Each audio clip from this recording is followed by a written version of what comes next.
Christ is largely sleeping, like a great bedroom, and you have all the Christians in bed, and they're all sleeping, and they're saying, please, don't wake me up! I want to sleep on. And of course, when God starts to operate a revival, people cannot sleep. You can't sleep in church when the Spirit of God awakes the people. Look at the first verse of this 52nd chapter. Awake! Awake! Put on strength! Wake it up, you sleepy Christians! Awake, all that sleepeth! Arise from the dead!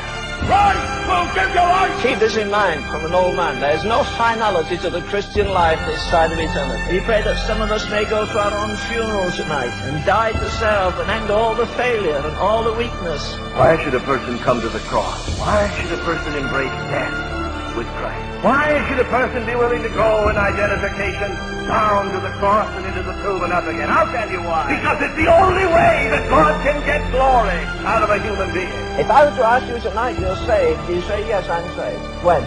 Oh, so-and-so preached, I got baptized, and are you saved? What are you saved from? Hell? Are you saved from bitterness? Are you saved from lust? Are you saved from cheating? Are you saved from lying? Are you saved from bad manners? Are you saved from rebelling against your parents? Come on, what are you saved from? Who shall ascend the hill of God? Who shall stand in his holy place?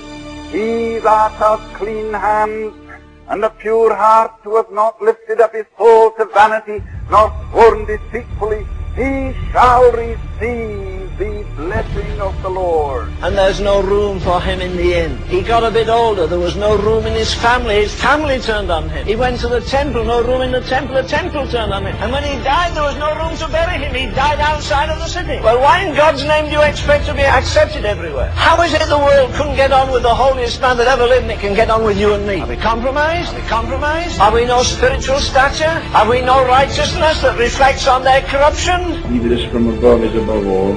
I want to say to you, Christians, don't go around apologizing for him. Don't go around worried because you can't make his doctrines fit in with what you've learned in school. All you learned in school was one fallen head instructing another fallen head.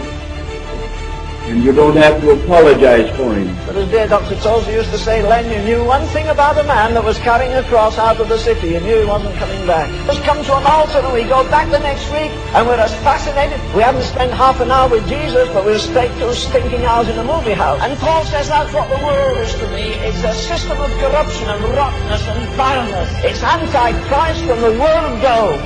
Is the world crucified to you tonight, or does it fascinate you?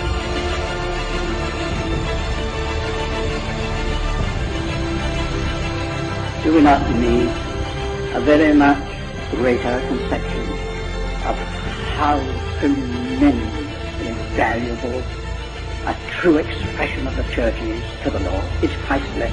But the Lord give us more of this anguish for his church as a whole. Then it will be precious to him.